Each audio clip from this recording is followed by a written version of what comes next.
Je suis heureux que cela soit enfin terminé. Nous avons pu clarifier les choses, a déclaré Donald Trump Jr., 41 ans, suspecté par les démocrates d'avoir menti sur ses contacts avec des Russes durant la campagne présidentielle de 2016. Avez-vous peur d'être accusé de parjure? Pas du tout, a-t-il répondu aux journalistes, après un peu moins de 3 heures d'audition à huis clos devant la commission du renseignement. Farouche défenseur du président, fervent utilisateur, comme son père, de Twitter où il manie aussi l'ironie, Donald Jr. gère les affaires familiales à la tête de la Trump Organization. Il avait déjà été entendu pendant de longues heures par différentes commissions sénatoriales en 2017.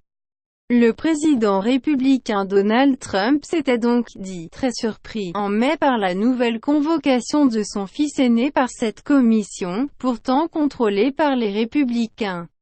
Les sénateurs voulaient revenir sur certaines de ses premières déclarations car elles auraient pu contredire d'autres témoignages et faits révélés depuis.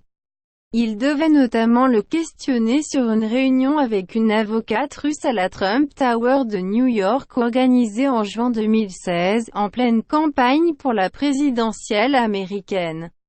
L'avocate avait promis aux participants, notamment Donald Jr. et Jared Kushner, gendre et proche conseiller du milliardaire à la Maison-Blanche, des informations compromettantes sur la rivale démocrate de Donald Trump, Hillary Clinton.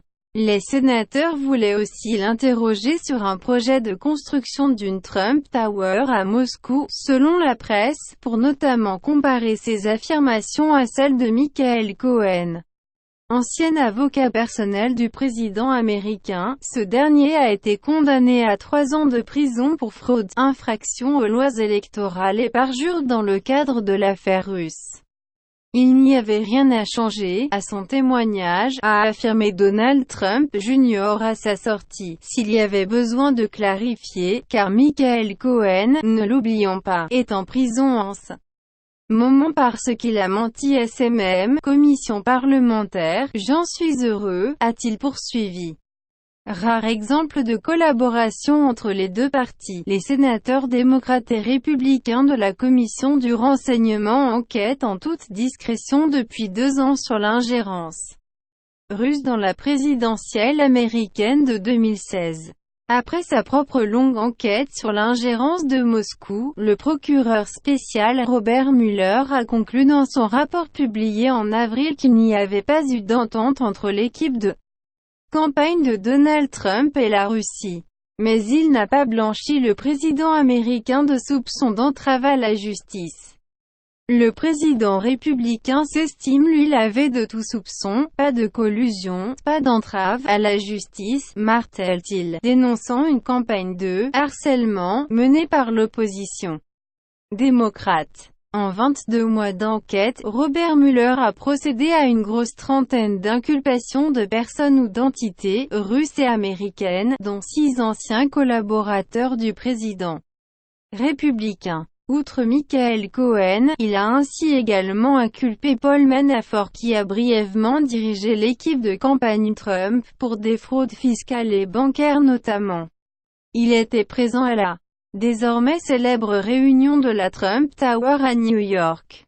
Dans ce contexte, les médias américains avaient spéculé un temps sur une possible inculpation de Donald Jr. pour sa participation à cette rencontre avec l'avocate russe Natalia Veselnitskaya, alors même qu'il pensait qu'elle avait été mandatée par Moscou pour leur livrer des informations compromettantes sur Madame Clinton.